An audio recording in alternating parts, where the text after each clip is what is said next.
Bem-vindos ao Direito de Quinta Podcast, um podcast que esclarece suas dúvidas jurídicas do dia a dia de forma clara e sem burocracia para que você seja o proprietário dos seus bens e viva de forma segura. Meu nome é Amanda de Moraes Souza, sou advogada de imóveis e patrimônio familiar e esse é o Leonardo, meu co-host e assistente, sempre está aqui. Olá pessoal, sejam bem-vindos a mais um episódio do Direito de Quinta Podcast e hoje o tema do nosso episódio é o direito do trabalho. A gente está recebendo aqui a especialista Camila Marques, seja muito bem-vinda, vai ser um prazer aqui a gente falar sobre esses assuntos com você hoje. Muito obrigada pelo convite, Amanda, Leonardo. Com certeza vai ser muito prazeroso esclarecer um pouco mais sobre o direito do trabalho, tanto para empresários quanto para empregados, e sanar algumas dúvidas. Perfeito. E para a gente começar, eu queria saber como que você chegou até o direito do trabalho. Bom, na faculdade era uma área do direito que eu tinha mais afinidade e facilidade de compreensão, mas não era a área que eu gostaria de atuar. Acho que qualquer advogado, pelo menos, passou por esse encantamento pelo direito criminal. Sim. Não sei, você, doutora? Pra mim, eu fiz a minha OAB em criminal, que Pronto. não faz nenhum sentido. Então, pelo menos eu fiz direito de trabalho, então já estava mais certeira. Exato, tanto fugiu. Tanto a monografia quanto a OAB foi em direito de trabalho. Mas, no começo da atuação, a gente ainda fica meio na dúvida ali. Então, atuei em criminal, atuei em família, atuei em imobiliário, até começar a atuar no direito de trabalho. E eu percebi que, além de eu ter afinidade, eu tinha muito mais facilidade. E aí, fiz a primeira pós-graduação, comecei a atender mais, fiz a segunda, terceira, vários cursos. E aí, eu resolvi ali que o direito de trabalho ia ser o caminho, principalmente porque muitas coisas acontecem, tanto para o lado do trabalhador quanto do empregador, por falta de conhecimento. Na maioria das vezes não é má fé, é falta de entender o que a legislação traz de proteção para ambos os lados. E aí eu comecei a atuação mais focada no direito do trabalho em 2020, que eu resolvi me posicionar realmente para o direito do trabalho, justamente para trazer uma relação trabalhista mais justa e equilibrada e lucrativa para ambas as partes. Exatamente, porque o que todo mundo fala é que alguém acha que sabe direito do trabalho, né? Exatamente. Tá seguro, mas na verdade tem alguns pontos, tem jurisprudências, né? Muitos entendimentos dos tribunais que fazem com que o dia a dia seja diferente. Exato. E o direito do trabalho ele é muito dinâmico. Acho que dentro das áreas do direito é a que mais muda com frequência e rápido. Vocês podem observar, por exemplo, da pandemia para cá. Na época da pandemia, que foi quando eu resolvi realmente falar, não, agora vai ser só direito do trabalho, porque eu não dava conta de acompanhar as outras mudanças. Eu atuava muito em previdenciário também antes. Eu falei, gente, era assim, você dormia e acordava, era uma mudança. Dormia e acordava, era outra mudança. Porque a relação de trabalho era a mais dinâmica que tem dentro da sociedade. Elas vão mudando conforme a sociedade vai mudando, conforme a economia vai mudando. E para que seja segura, para que estejam todas as partes aqui seguras, precisa o direito mudar também. Então, a atualização do direito do trabalho é constante. É que ela é a primeira, eu acho, que reflete o dia a dia. Exato. E o comportamento da sociedade, né? É imediato. Por exemplo, aconteceu a pandemia, todo mundo teve que ir para casa. E aí, como é que fica É o trabalhador, imediato, como né? é que fica a empresa, né? O que vai fazer para que a economia não pare, para que a produção não pare, como que vai regular? E aí entra o direito E do são trabalho. muitos trabalhadores também, é muita gente todo mundo trabalha. Exato. Ou as pessoas, elas possuem a sua própria empresa, são empresários, ou elas trabalham. Os que possuem empresários, ou que são empresários, têm empregados. Exatamente. Então, você ou vai ser utilizador da lei para te proteger, ou você vai ser o necessário a seguir essas leis para proteger a sua empresa. Exatamente. De qualquer lado. Aí tem os concursados, mas é a lei de regime próprio, né? Que também acaba pegando um pouquinho do trabalhista acaba ali. refletindo alguma coisa Pelo ali. menos o entendimento mas ali. Por isso que é importante ter uma especialista que tá sempre estudando. Ela falou aqui quantas especializações ela fez. E é importante a gente sempre estar estudando para poder entregar o melhor. E por isso que a gente traz gente de qualidade aqui no podcast. Mas um tema que anda sendo muito falado recentemente, mas já vem sendo há alguns anos, né? Acho que também, depois da pandemia, teve bastante mudança com relação a isso. É a utilização das pessoas físicas como pessoa jurídica, né? Quem não sabe, a pessoa próxima de você que recebe ali o pagamento de salário mensal com CNPJ. Tem um MEI ali e tudo mais. E isso vem mudando bastante, né?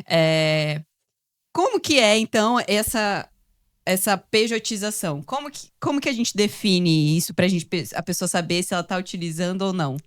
Então, vamos lá.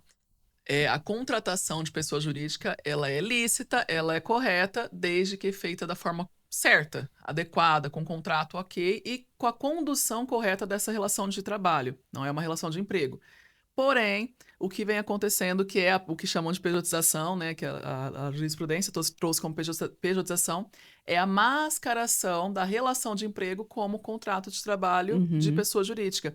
Então, a empresa, o empregador, ele fala assim: abre ali uma MEI e eu vou te contratar como MEI, que para você vai ser mais benéfico, porque você vai ter menos imposto pagando, não vai descontar INSS. E aí ele quer contratar esse MEI e fazer com que ele trabalhe como empregado, cumprindo jornada fixa, sendo subordinado, cumprindo metas, cumprindo ordens, não tendo liberdade de agenda, não tendo liberdade de horário. E isso sim é a pejotização, é você contratar uma pessoa como pessoa jurídica sem a proteção da legislação trabalhista ali, para mascarar a relação, evitando encargos para a empresa, né? E aí, assim, essa questão ali prejudica ambas as partes, né? Sim. E tanto o empresário, às vezes não tem noção, e aí principalmente ele fala: vou contratar só o PJ ali, ele tem CNPJ, não tem problema. Não formaliza essa contratação. Quanto o empregado, muitos empregados chegam e falam assim: não, doutora, mas eu vou ficar no PJ, vai ser bom. Só que é um PJ que vai deixar de receber hora extra, que vai deixar de ter recolhimento de INSS, que não vai ter FGTS, não vai ter 13º, não vai ter férias. A hora que a ficha cai é que vira ação. Ele fala: opa, peraí, tá errado isso daqui, e aí vira um monte de ações como virou e para lá no STF, do jeito que tá parado, mais ou menos parado ali. A gente vai falar um pouquinho. E você falou agora os malefícios pro empregado que é empregado, só que tá ali nessa simulação de ser uma PJ. Quais que são os malefícios para a empresa, quando a gente vai pensar desse lado? O que acontece com a empresa? O empresário, quando ele não tem a assessoria jurídica para conduzir a forma dessa contratação, ele acha que vou contratar PJ e vou ter uma redução de custo na folha de pagamento. E não é sempre assim, porque se ele não conduz essa relação como realmente com a liberdade de um prestador de serviço, como eu e você, vamos fazer a assessoria jurídica de uma empresa. A gente não tem aquela questão: olha, eu escolho o horário que eu vou trabalhar, eu escolho a forma como eu vou trabalhar, não tem aquela subordinação. E quando ele não leva dessa forma essa contratação e o empregado vai entrar com a ação trabalhista, vamos supor ali que o salário daquele empregado como empregado era 2.000. Ele fala: não, vou te pagar 2.500 como PJ, porque aí no caso ali o empregador vai se livrar, entre aspas, de uns R$1.000 ali de tributo, de encargos. Vou te pagar 2.500, você vai ganhar mais, eu também vou pagar menos, tudo certo.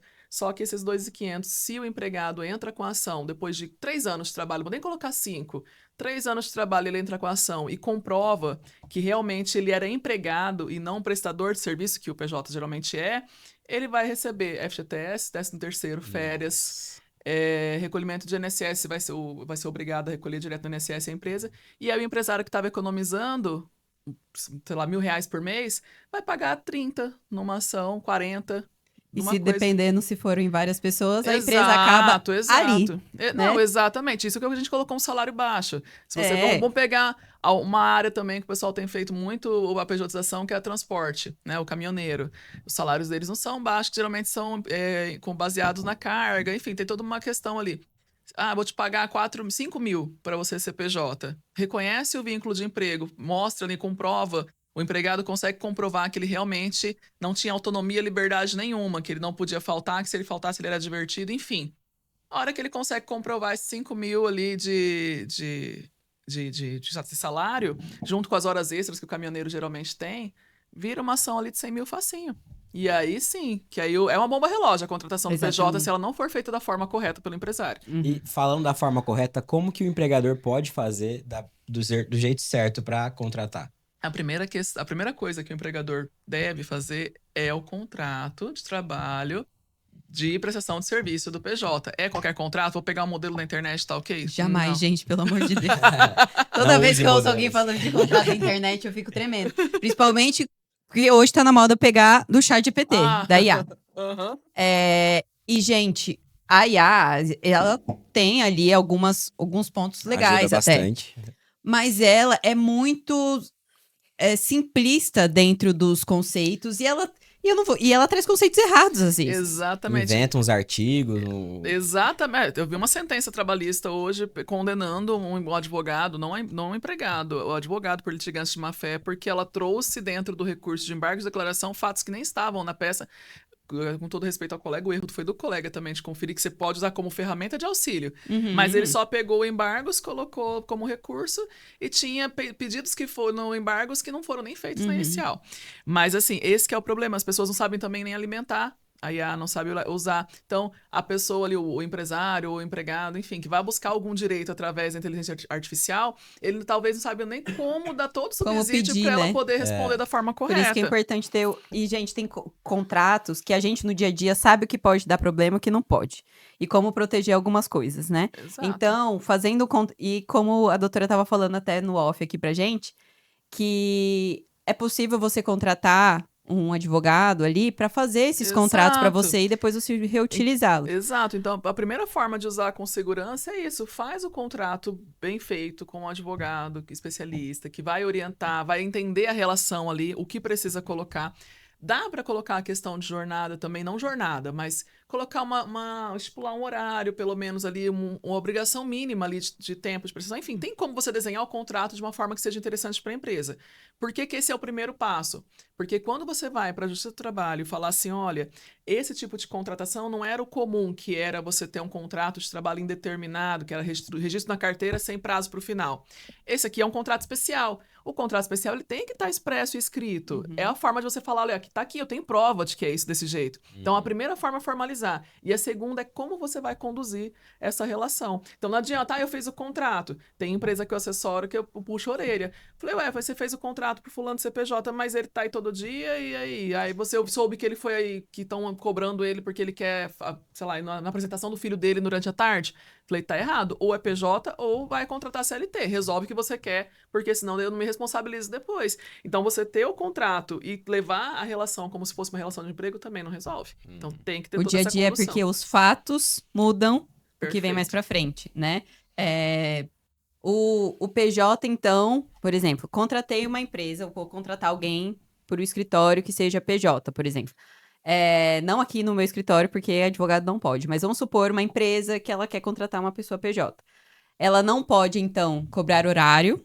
Isso. O que mais que ela não pode fazer? Não, a questão da cobrança do horário, ela é delicada. Algumas atividades você até consegue colocar não uma jornada, mas você consegue, você precisa vir 2 vezes por semana, 3 vezes. Sim. Estipular, porque, por exemplo, um nutricionista que faz uma assessoria dentro de uma indústria de alimentos. Sim. Ele precisa ter o mínimo ali de dias e horários para ele aparecer. Mas você não pode punir por uma falta, por exemplo.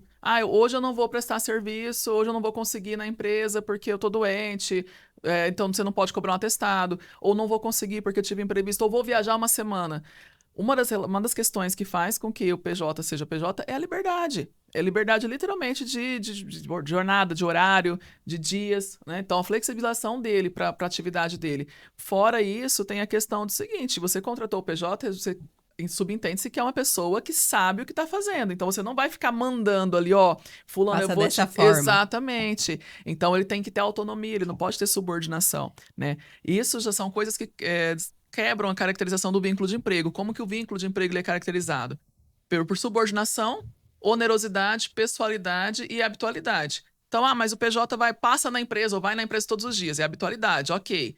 Onerosidade é o salário, ele recebe um pagamento, não é um salário no caso do PJ, ele recebe lá uma remuneração mensal, mas não chega a ser, não pode chamar de salário. Então, e só ele pode prestar serviço. Geralmente, PJ tem outra coisa também. Se eu não for, você como assessora, como advogada assessorando, eu posso mandar alguém da minha equipe, você pode mandar alguém da minha equipe, porque não é pessoal. Alguns, como, vamos colocar algum gerente de marketing, alguma coisa assim, é só ele, ok, a gente pode. Então, como que a gente quebra o vínculo de emprego? Através da subordinação. Então, você demonstra que não tinha subordinação. Como que eu demonstro? Ele podia ir na hora que ele queria, não tinha horário fixo, ele podia faltar, não era divertido, não era punido. Ele foi viajar algum tempo ali, eu não falei nada, porque ele tinha essa liberdade. Ele fazia o trabalho do jeito dele, ele que ordenava qual que era a forma como ele ia conduzir esse trabalho dele, fazia o cronograma dele. Essas são as formas que a gente consegue conduzir a relação de trabalho para que ela não vire uma relação de emprego, que é aquela que a Justiça reconhece que tem todos os direitos protegidos pela CLT. Mas também existem, por exemplo, exceções, né? A questão do horário é realmente muito rígida na questão assim, cheguei 15 minutos atrasado e recebi uma chamada de atenção, Ou isso é muito detalhe que não... Nesse caso, se tiver chamado atenção, se tiver essa questão de cobrança, aí tem que ser empregado seletista. Se for PJ, Ele não pode pode chegar cobrar. a hora que ele quiser, Exato. Você fazendo tem que... o serviço que ele precisa, né? Exatamente. Geralmente tem essa questão. Se for ajustar o horário, é porque ó, no contrato a gente pode colocar, mas se você falar assim, o fulano não veio no horário, vamos advertir, vamos cobrar. E você, na verdade, quando você não tá feliz com um prestador de serviço, o que você faz? Demite não, acaba, rescinde o contrato. Aham. É isso que a empresa tem que fazer. Agora, querer cobrar, vou descontar, porque você não veio tal dia. Não, gente, não pode, ele não é teu empregado, ele é teu prestador. Se ele realmente não está entregando o que ele precisa, aí no contrato vão ter cláusulas falando Sim. com que condições você pode entregar. Agora, cobrar porque chegou meia hora depois, ou porque não voltou depois do almoço, não dá, você vai fazer isso com o empregado. Então tem gente que quer realmente ter um trabalhador todo dia ali, né? Uma pessoa todo dia, mas só que não quer arcar com esses custos. E depois ele tem que arcar vezes 10, 15 vezes, né? Exatamente. E esse, né, empregador, esse prestador de serviço, ele pode escolher esse regime, se ele vai ser CNPJ, CLT, Ou em pode algum ser momento imposto, ele pode... Isso, é. em algum momento ele pode pedir para alterar. Então, ele pode pedir, pode ser convenção das partes, no caso, tanto o empregado quanto o empregador pedir. O empregador, que é um pouco mais delicado, porque já tem entendimento jurisprudencial e por isso que é importante o advogado e não só a IA, porque a gente consegue fazer essas análises do dia a dia ali que muda, falando que se esse mês o cara é empregado e no outro mês ele passou a ser PJ, é muito mais fácil de você reconhecer uma fraude, porque qual Sim. que é a lógica da pessoa que está ali como empregado?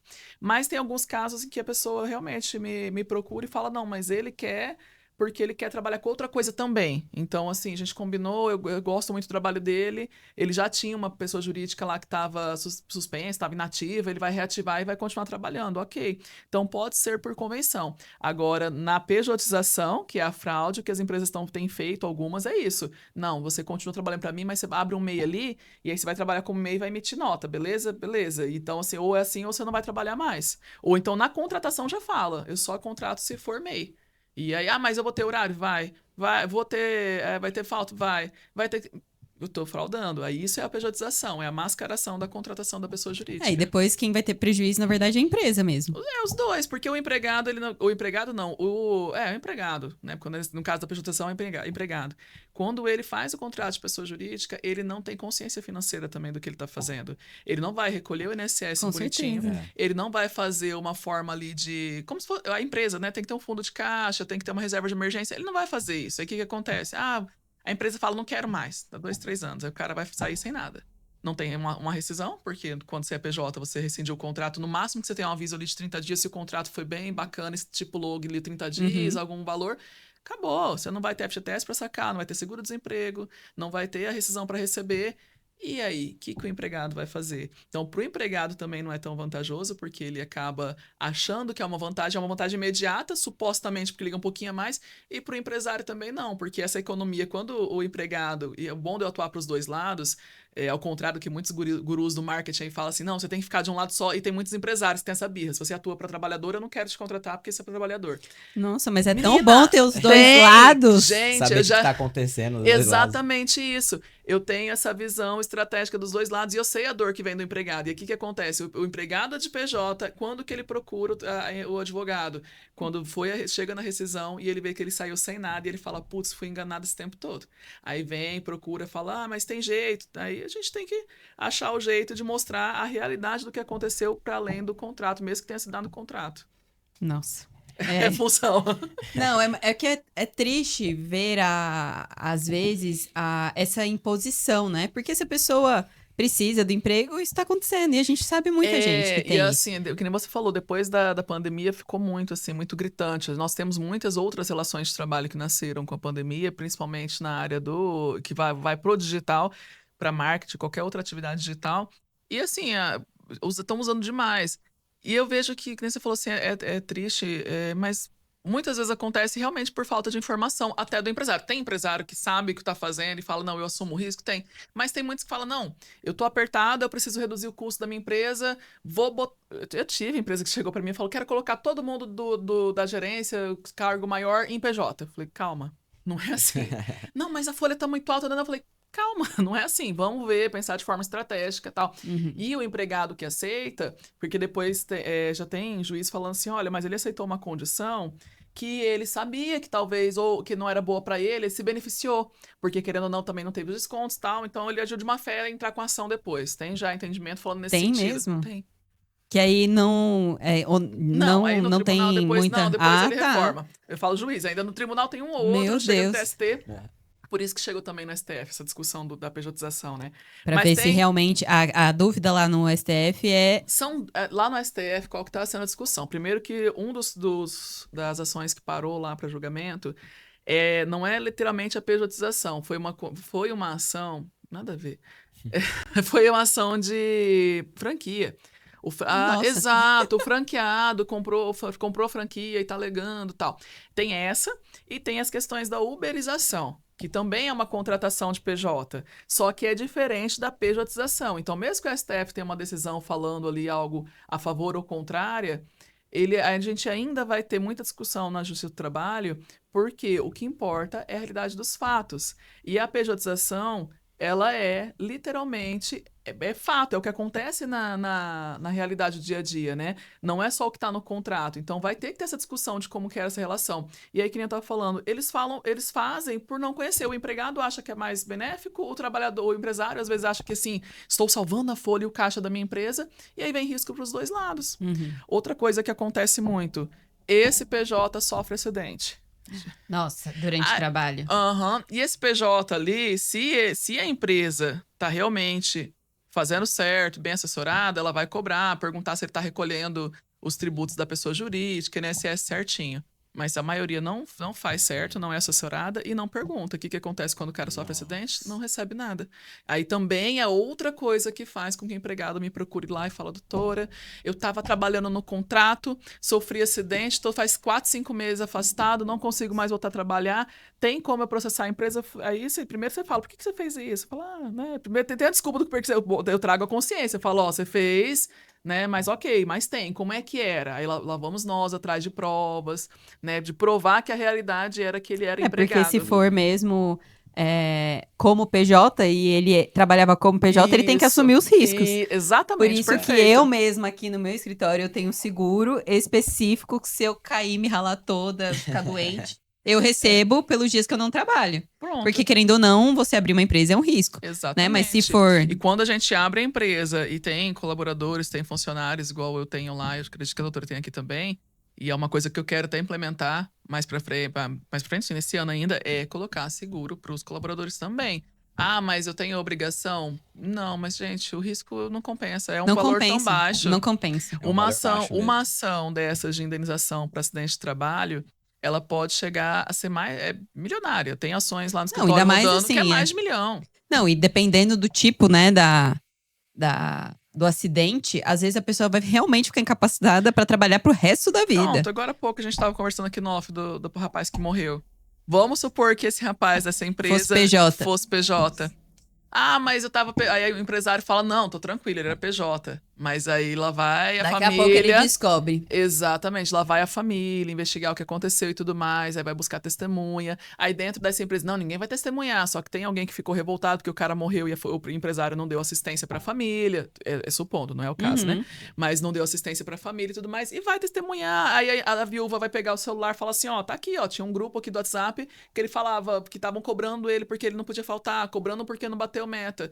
Pronto, descaracteriza a contratação como PJ, reconhece como vínculo de emprego, condena a empresa a pagar lá todas as verbas ali que ele teria de indenização, de sobrevida para a viúva, dando moral e tudo mais a rescisão, mais o que não recolheu durante o preço. Assim, 300, pode virar 500, uma coisa, 1 milhão vai fácil. do 0 ao 100 rapidinho. 0 a 100 não, vai muito mais, porque dependendo da idade da pessoa, vamos supor, ela tinha 28 anos. Nossa, quanto tempo que ela ainda trabalhar? De vida, exatamente. E aí muito tipo de indenização também, né, que tem para pagar. Exatamente, as ações de indenização de acidente de trabalho são as mais altas. E o seguro é bacana porque...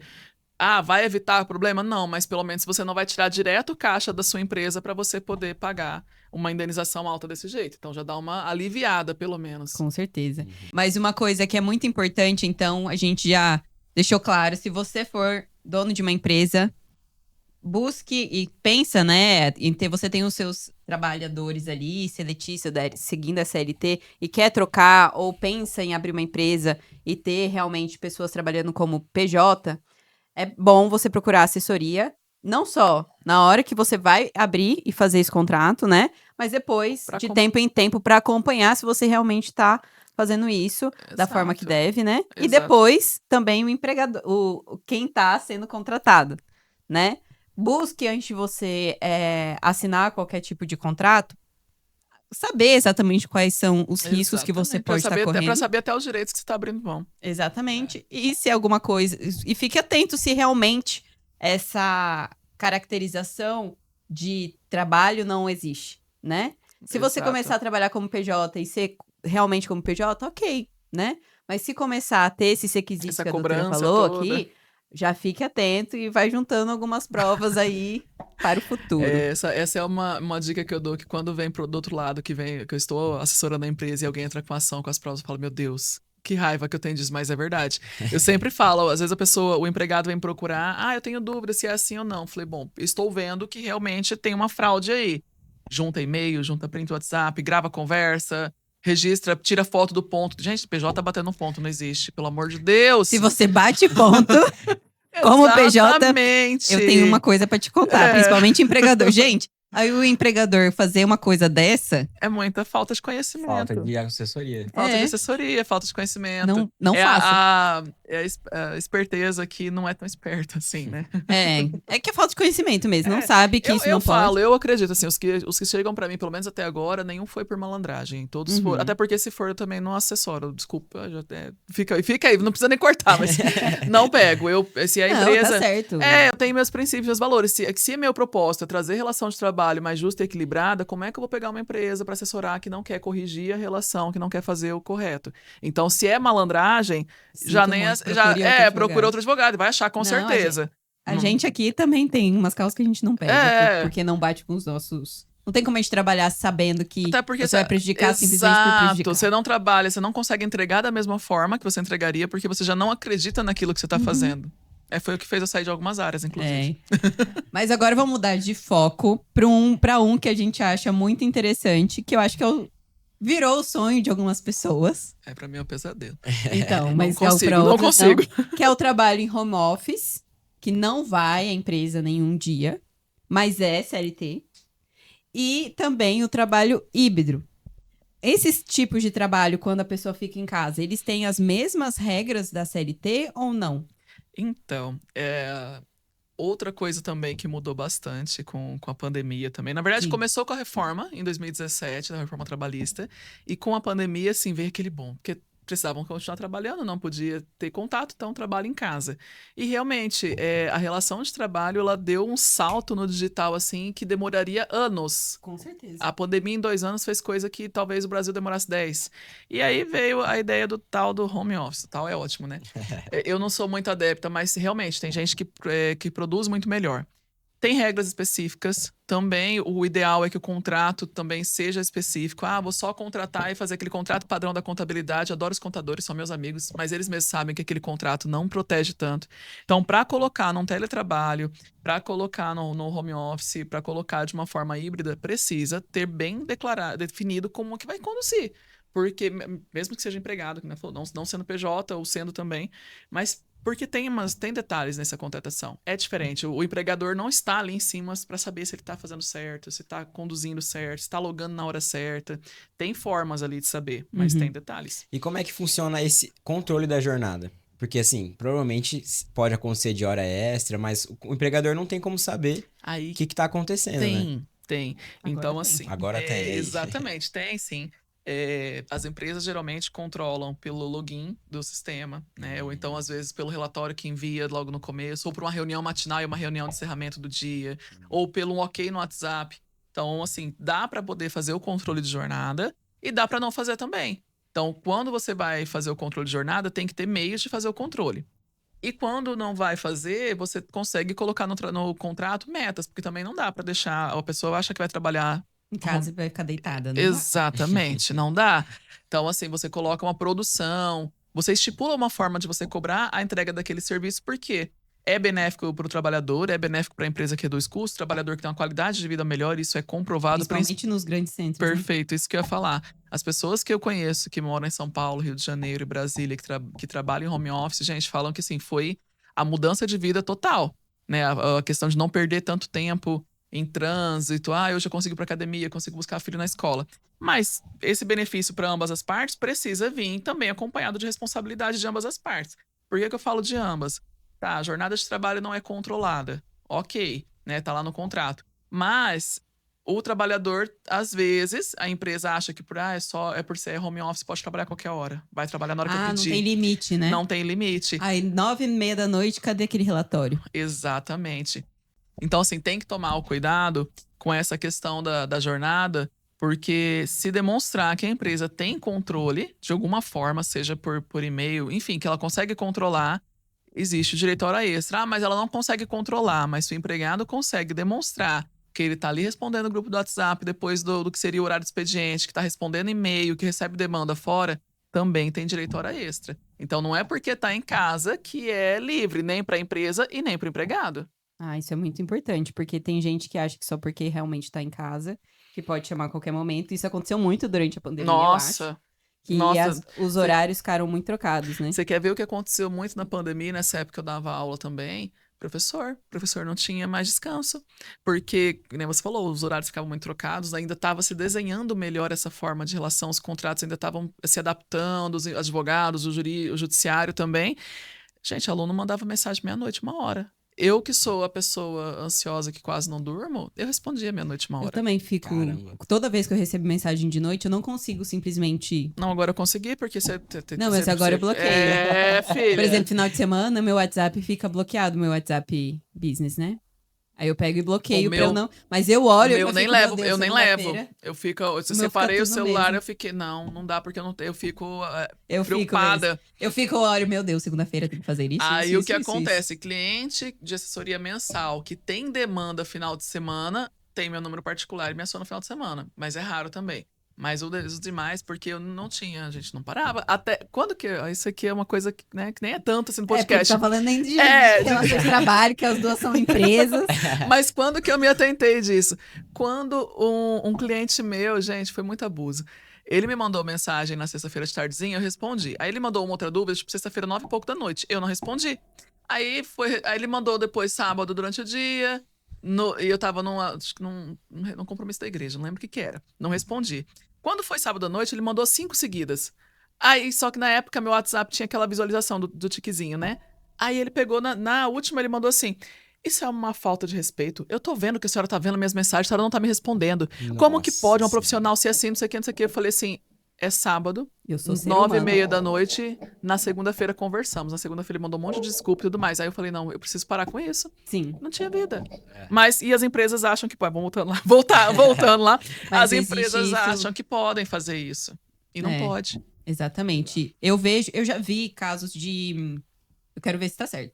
Caso que a pessoa fica no home office e ela tem, por exemplo, 30% maior de meta para bater do que o pessoal que trabalha presencialmente. Isso pode, porque eu achei muito alto 30%. Exatamente. Não acho... não vi ainda nada a respeito. Não vou falar com base em legislação, não tem proibindo. Mas eu acho que é uma meta abusiva. Se realmente... Se não tem nada que motive a entrega a ser maior no home do que presencialmente, para que cobrar tanto a mais? O que pode ser feito é, assim, cobrar uma meta ali padrão com todo mundo, e aí caso você supere a meta, e também é algo que tem que ser pensado estrategicamente com uma assessoria jurídica, fazer uma política de premiação que vai remunerar esse desempenho a mais, né? Então, assim, a meta ali é 100 mil de produção, vamos colocar em dinheiro, né? Enfim, não sei, vamos metricar assim, é mais fácil. Beleza, todo mundo, tanto presencial quanto online, recebe. Se bater 100 mil, ganha um X% de bonificação. Caso você supere em 200, 300, 400, você vai escalonando. Agora, falar que porque tá em casa tem que bater meta maior que o outro, não vejo como plausível. Né? Eu acho que tem traz mais segurança jurídica. Razoável, né? Exatamente, eu acho que traz mais segurança jurídica. E se a pessoa ela cumpre meta, ela tem trabalha de casa, ela tem supervisor, ela participa de reuniões, ela pode ser considerada como PJ? Olha... Depende. Não. Depende mesmo, porque assim, se tem supervisor e cobra meta, dentro da pejotização é possível, porque você pode ser contratado como prestador de serviço, um vendedor, por exemplo. Não vendedor, mas um promotor de vendas, algo assim, você consegue ser contratado dessa forma, mas o que tem que vai ser característico ali é a questão de horário, por exemplo, de punição, de aplicação de medida disciplinar, de subordinação mesmo. Então, assim, não que um PJ nunca possa ter meta. Se você for contratar um representante comercial, ele é um PJ. E você pode falar, olha, eu preciso que você bata tal meta de venda. Isso faz parte da estratégia de crescimento da empresa. Mas a forma como você vai cobrar isso, eu tenho empresa que trabalha com vendas, nessa que eu assessoro, que tem os representantes comerciais e o que eles fazem? A meta é tanto, o horário vocês resolvem. Então, se vocês quiserem ter todos os clientes em 3 dias e depois... Exato, e beleza. E tem uns que trabalham dessa forma, tem outros que pegam a maioria pega representação de outras empresas e faz de paralelo.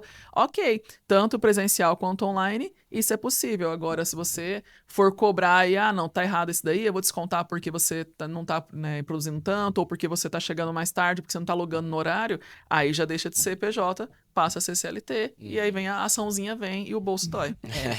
Agora, só pra gente terminar essa questão do home office e do híbrido, de quem que é a responsabilidade de pagar energia, computador, cadeira? É da empresa ou é de quem escolhe ficar no home office? Bacana. Porque nem sempre... Eu acredito que hoje em dia, a maioria das empresas estão preferindo o híbrido ou presencial, né? Mas quem que paga essas responsabilidades dos custos do trabalho mesmo ali, né? Da cadeira, da internet, o computador, os equipamentos? Então, a legislação que trata, né, que fala da questão do home office, teletrabalho, ela não traz nada específico. E aí nós voltamos de novo para quê? Para o contrato.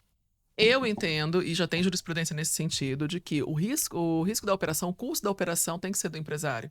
Então, ele teria a obrigação de fornecer pelo menos ali o computador, porque ele quer um computador de qualidade, pelo menos ali se a internet não for boa, a melhoria da internet. Só que legalmente não tem essa obrigação. O que tem que fazer é ajustar no contrato. Mas o empregado, mesmo sendo empregado CLT, ele teve esse custo, ele quer entrar com ação e ele quer cobrar. Já tem muito entendimento falando que a empresa deveria fornecer. Agora, a cadeira ainda não tem. Eu entendo que é um risco, que é uma questão Também de ergonomia. Uhum. Aí tem várias questões. A ideia é tema de outro podcast, inclusive. Porque, assim, tem muita nuance ali. Se, por exemplo, o cara cai, e já tem ação nesse sentido, o cara caiu da cadeira dentro de casa. A cadeira quebrou, ele caiu, machucou a coluna. De quem que é a culpa? Será que é a responsabilidade da empresa? Teve a ação do cara que se machucou porque ele tropeçou no cachorro. Isso aí, lógico, que não deu certo, né? Porque ele tropeçou no cachorro dele, dentro da casa dele. Mas você tem, com todo respeito aos colegas, tem uns advogados doidos para inventar tese para tudo, né? Então, mas essa questão da responsabilidade pelos custos tem que estar ajustada no contrato. A empresa vai fornecer exatamente o equipamento ou ela vai aumentar um pouquinho o valor, vai ter um adicional ali para poder custear uma internet melhor ou algo assim. A maioria, conforme foi desenhando essa dinâmica de trabalho, principalmente pós-pandemia, foi ajustando os contratos para colocar, te pago, você fica em home, mas você ganha um pouco a mais para poder pagar. E a importância do computador ser da empresa é porque são dados da empresa que estão ali. Você vai Olha, aí a gente vai para outro lado muito importante também, hein? Exatamente. LGPD também, porque você vai pegar, se é uma empresa, quem que tem colocado muito para trabalhar em home? Empresas que trabalham com a própria parte de venda, telemarketing, empresas que colocam a parte da administração e da gestão ali, mais principalmente alto escalão. Coloca para trabalhar em home office, porque não precisa estar ali direto. Gente, você está com todos os dados sigilosos da empresa na mão, no computador do empregado. Se esse empregado sai depois, e aí? Mas eu tenho um contrato prevendo sigilo dos dados. Quase nenhum tem. Se a criança, o adolescente pega sem querer, joga no chat GPT. Pronto, acabou. Gente, pensa, você tem uma lista de clientes ali na mão do teu empregado. Então, a importância do computador, pelo menos, ser da empresa, é estratégico. Não é nem só questão legal, não. Então, por isso que é importante, de qualquer forma... Celular também. Celular, isso também é muito importante. A maioria fala assim, não, usa o celular do empregado, não sei o quê. Não, gente, pelo amor de Deus. Isso aí eu já até aviso para os empresários. É um prato cheio para o empregado ter provas de qualquer coisa que você fez errado se você usar o celular do empregado para trabalhar. Porque ele vai ter todas as conversas do WhatsApp, vai ter todos os e-mails, tudo ali. Ele fala assim, recebendo mensagem 8h30 da noite do sábado, tudo vai estar lá. Então... Aí tem empregado que me procura e fala assim, mas eu trabalhava fora de horário, tinha um grupo e tal. Ou então, tinha como controlar a jornada, eles falavam que não tinha, e eu não pagava hora extra. Eu falei, tá, e o grupo do WhatsApp? Então, era o celular da empresa. Eu falei, então, eles tinham uma assessoria jurídica boa. Então, como a gente viu aqui, o que é importante é você empresário, tem uma boa assessoria jurídica trabalhista. Dessa forma que a empresa pode seguir e ter um crescimento saudável. Isso, sustentável. Eu falo sustentável, que né? Porque ninguém faz nada sozinho. Exatamente. Né? A assessoria preventiva, o empresário, ele só pensa na assessoria jurídica e trabalhista, a maior parte das pessoas, mas o empresário principalmente, quando dá problema, quando dói no bolso, quando vem aquela ação que fala, meu Deus, e agora, o que eu faço? E assim, a prevenção ela é importante, porque você deixando tudo organizado, a empresa consegue crescer de forma que se sustente. Não é que não vai ter ação trabalhista, a gente sempre vai ter. Infelizmente, sempre tem, por mais seguro que esteja. Não tem jeito, porque são pessoas, são relações pessoais. Mas, quando você tem assessoria, você está bem documentado, bem respaldado. É diferente de você procurar um advogado quando já veio o problema e você não tem documentação nenhuma. Como chega caso para mim. Não tem nem olerite assinado, não tem nem contrato de trabalho assinado. Aí você fala, e aí, o que você vai fazer de defesa? O advogado fica lá, meu Deus, e agora? Né? O bom é você ter assessoria que previne na o hora problema. que começa todos os contratos, né? Sim, para o contrato sim, e para... sim. E o empregador, ele tem muita responsabilidade, né? Sim. Então, são muitas questões que tem que observar para não cair nas Exato, das mas uma ações. coisa que o empregador esquece também e que ele acha que a assessoria também é só porque ele tem responsabilidade, é que ele pode cobrar direitos também. Então, o empresário, quando ele não tem esse conhecimento, quando ele não tem essa assessoria, ele esquece que ele pode cobrar essas normas do empregado, ele pode fazer o regimento interno, por exemplo, que vai trazer ali um outro... Nossa, eu ia falar difícil, porque é o normal. Peraí que eu vou achar a palavra. Ele tem um regimento interno. Não, eu ia falar um arcabouço de... Ele pode trazer um grupo, um conjunto de regras. Isso, obrigada, pronto. Pode trazer um outro conjunto de regras, além da CLT, para cobrar as regras internas da empresa mesmo. Ah, mas aí o que eu faço? Só cobro? Não. Quando você tem um respaldo para você fazer essa cobrança, você consegue advertir, aplicar as medidas disciplinares certinhas e mandar embora por justa causa. Ah, mas vou entrar com ação. Gente, a justa causa bem feita, ela não é revertida. Se você tem as regras certas, tem a condução certa dessa justa causa, tá lindo. Você não vai ter reversão, você vai ter menos custo, vai mandar embora aquele funcionário que não tá rendendo e sem gastar tanto. Mas, para isso, como você falou, assessoria jurídica para poder prevenir. Tanto para evitar a dor de cabeça, quanto para que você cobre os direitos que os funcionários, as obrigações que os funcionários têm também. Exatamente. Exato. E agora chegou a hora aqui que a gente vai fazer o quadro Mito ou Verdade, que a gente vai tirar todas as dúvidas que mais rodam aí pela internet. A doutora Camila vai tirar tudo à prova aqui pra gente. A gente vai falar a frase e você fala mito ou verdade e dá uma explicação. Isso, vamos começar aqui. PJ nunca pode entrar com ação trabalhista. Super mito, né? O que importa, como nós falamos aqui, é a realidade do contrato de trabalho, da relação de trabalho. Então, ele pode entrar sim, se aquele contrato de PJ não for realmente PJ e ele era tratado como empregado. Show. Se não tiver carteira assinada, não tem direito a nada. A mesma coisa. Não tenho carteira assinada nem contrato de PJ. Tô lá só trabalhando, sabe Deus como. Provou que tem o trabalho, provou que faz todas as funções ali que ele alega que faz. Acabou, entra com ação, tem direito, recebe tudo que não recebeu durante o tempo todo de contrato. Porque a gente falou aqui sobre contrato de PJ e o contrato CLT. Quantas pessoas não são contratadas, não são... sem assinatura de contrato só de PJ vai. e só... Vem trabalhar aí, vem trabalhar. E fica lá. Contrato de boca. Eu mesmo conheço pessoas que trabalham há 20 anos no mesmo local, sem um contrato.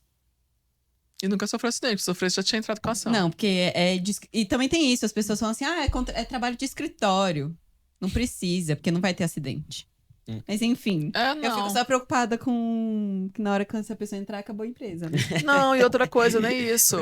Como eu também tenho especialização em previdenciário e já atuava, essa visão do pessoal fica só no trabalhista. Mas, gente, essa pessoa, 20 anos, ela nunca teve recolhimento. Então, não vai aposentar. Ela nunca consegue aposentar. Não vai aposentar. Trabalhado, né? Exato. A pessoa já tá lá com quase 60 anos. Não vai aposentar.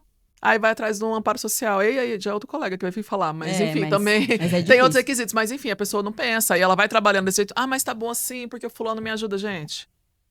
Não ajuda, ele tá ajudando ele, desculpa. Ela vai recuperar o tempo, né, na ação trabalhista e pedindo a indenização dos... Mas não vai pedir os 20, vai conseguir pegar só 5. Verdade. E eu tive já trabalhador que fez isso e aí ficou indignado. Mas, doutora, foram 20 anos. Então. A pergunta que chegou pra gente é o seguinte: trabalho há 20 anos sem carteira assinada. Posso pedir o reconhecimento e os direitos desde o início dos 20 anos? Infelizmente, não. Por isso que o trabalhador tem que cuidar dessa questão de falta de registro. Ele pensa ali naquele momento que está sendo registrado, que está sem registro, está trabalhando, fala, não vai acontecer nada. Só que na hora de aposentar, ele vai ver que esses 20 anos fez falta. E você não consegue cobrar na Justiça do Trabalho 20 anos de vínculo ali, o que quer que seja que ele não tenha pago nesses 20 anos. Você cobra só os últimos 5 anos. Talvez consiga reconhecer que trabalhou os 20 anos e aí vai pegar o advogado previdenciarista e levar lá para o INSS para falar, olha, eu trabalhei os 20. Mas nem sempre consegue esse recolhimento e nem todo advogado trabalhista pensa junto com o previdenciário para poder fazer esse pedido. E aí a pessoa, na mais precisa da vida, que é a hora da velhice, vê que tá desamparada. Então, só os últimos 5 anos que você vai ter direito, gente. Então, Fiquem atentos também, né? Exato. A proteção do direito de vocês. Claro que muitas das coisas é por falta de conhecimento de ambos os lados. Exato, e por isso que tem Por isso que temos hoje mais informação, mais acesso à informação e iniciativas como a sua, que eu acho muito bacana, que é trazer realmente o direito de forma acessível, de uma forma que as pessoas entendam, para que façam tanto valer seus direitos, quanto consigam se proteger e organizar a vida com os direitos que têm disponíveis para serem quantas utilizados. situações que a gente conversou aqui, que quem escutar vai, né? Será se que eu vê passo por isso? Se vê na situação e como... Porque o direito, infelizmente, ele é inacessível, de fato, assim, né? A linguagem... Tudo é bem... Exatamente, até pra gente. Às vezes a gente pega o artigo e fica... Meu Deus, o que é isso? Exatamente. E aí hoje, ainda bem, o bom do digital foi isso também. Hoje você tem muito acesso. Cuidado aonde você vai buscar informação, né? Procure sempre profissionais, como a doutora Amanda ali, que traz uma informação de qualidade, que tem conhecimento. Mas a gente tem muito mais acesso à informação. Então, é importante buscar... saber realmente o que está acontecendo ali na sua relação de trabalho para que não seja prejudicado e o empresário para que também não cause prejuízo e também não sofra prejuízo financeiro, Exatamente. né? Exato. E vamos retomar aqui. A empresa pode pedir hora extra sem pagar se for contrato PJ. Mito. Primeiro que o PJ não tem jornada de trabalho definida. Então já começa por aí. Ah, eu quero que você trabalhe mais. Ali é uma relação comercial, é um acordo comercial que deve estar previsto no contrato. Agora, cobrar ou a hora extra ou punir se não fizer, também não pode. Então, é mito, não pode cobrar, não. Show. FGTS é obrigatório só na demissão. Não. Se for PJ mesmo, não tem nem FGTS. Se for empregado, o FGTS é devido mês a mês. Então, o empregador tem que fazer aquele recolhimento para que quando o empregado seja demitido, ele receba o que está recolhido lá guardadinho durante aqueles anos e mais a multa. O que acontece se o empresário não recolhe? Uma ação chamada ação de rescisão indireta, onde considera-se que o empregador descumpriu o contrato de trabalho, é a justa causa do empregador, né, da empresa. E aí, um dos motivos que já tem tema precedente recente no tese fixada, vamos explicar, que o que acontecer relacionado à FGTS falando que não recolheu, o TST já vai falar, é rescisão indireta, é descumprimento do contrato e é motivo de rescisão indireta. Na rescisão indireta, o trabalhador vai receber como se fosse demitido e mais indenização. Então, a falta de recolhimento, além de prejudicar o trabalhador, que mês a mês não vai ter recolhimento, não vai usar para abater em benefício da caixa, alguma coisa assim, também vai prejudicar o empresário, que vai sofrer essa ação com certeza. Nossa, o que a gente viu aqui, não seguiu a lei, você não vai ter prejuízo para você, vai prejudicar os outros. E tudo pode acontecer. Exato. Doutora Camila, muito obrigada de vir aqui compartilhar todo esse seu conhecimento específico. Foi maravilhoso poder saber mais sobre o direito do trabalho. Eu acredito que todo mundo também está muito feliz de ter tirado algumas dúvidas, que a gente pegou as mais comuns e que estão mais no momento, realmente. E a gente agradece muito e quem sabe a gente marca outros temas que a gente já viu aí, que dá para falar sobre muita coisa. A gente está muito feliz mesmo. Você pode falar seu Instagram, onde é que as pessoas te encontram? Com certeza. Primeiro, eu que agradeço o convite. Foi muito prazeroso tratar de um tema que eu gosto tanto, que é o meu dia a dia ali, e trazer informação de uma forma que as pessoas consigam compreender melhor, né? E a gente tratou praticamente de um tema só, né? O direito do trabalho, como a gente estava falando aqui no off, o direito do trabalho é amplo, é muito dinâmico, conforme as relações de trabalho vão mudando, os novos trabalhos vão surgindo, novas relações vão surgindo, então a gente tem muito tema. Fico à disposição para um novo convite, foi um prazer. A forma de conduzir esse podcast é muito gostosa, muito leve. Espero que tenha ajudado, esclarecido algumas dúvidas. E desejo sucesso para vocês nessa empreitada, com certeza muito bom. Muito obrigado. E rede social, Isso. ADV Camila Marques. siga, compartilho dicas ali diárias também, tanto para o empregado quanto para o empregador. Eu não tenho esse negócio de um ou outro, quanto para o advogado também, que quer saber da prática do direito do trabalho. Isso é muito legal, porque e também a gente, advogado, sempre precisa, às vezes, orientar uma empresa. Eu trabalho com direito imobiliário, mas sempre chega alguma coisa assim, e nada como a gente saber quem a gente pode indicar, né, quando as coisas acontecem. Bacana. Se vocês tiverem qualquer outra dúvida com relação a direito do trabalho, ou outras sugestões sobre temas, é só mandar aqui no comentário ou lá no meu Instagram. Toda quinta-feira tem direito de quinta nos meus stories, então vocês mandam as dúvidas lá e a gente pega algumas para abrir, especialmente aqui no podcast. Meu Instagram é @adv.amandademoraes. E se você quer ficar por dentro de todos os episódios que vão sair, então você acessa lá o Instagram direitodequinta.podcast, que lá você fica por dentro de tudo que vem por aí, né? Muito obrigado, doutora Camila. Foi um prazer recebê-la. E a gente agradece também pela audiência de vocês. Não até deixa aqui. de curtir e seguir aqui, porque a gente sempre traz os melhores Exatamente. profissionais para clarificar para vocês. Um beijo e até a beijo. próxima. Tchau, tchau. Obrigada. Tchau, tchau.